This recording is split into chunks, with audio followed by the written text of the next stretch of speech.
चन्द्राम् हिरण्मयीम् लक्ष्मीम् जातवेदो महावः ताम् महावः जातवेदो लक्ष्मीमनपगामिनीम् यस्याम् हिरण्यम् विन्देयम् गामश्वम् पुरुषानहम् अश्वपूर्वाम् रथमद्याम् हस्तिनादप्रबोधिनी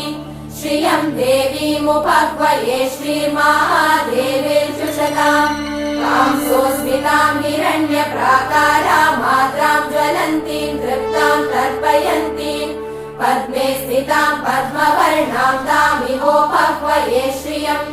चन्द्राम् प्रभासाम् यशसा ज्वलन्तीम् श्रियम् लोके देवचुष्टामुदाराम् ताम् पद्मिनीमीम् शरणमहम्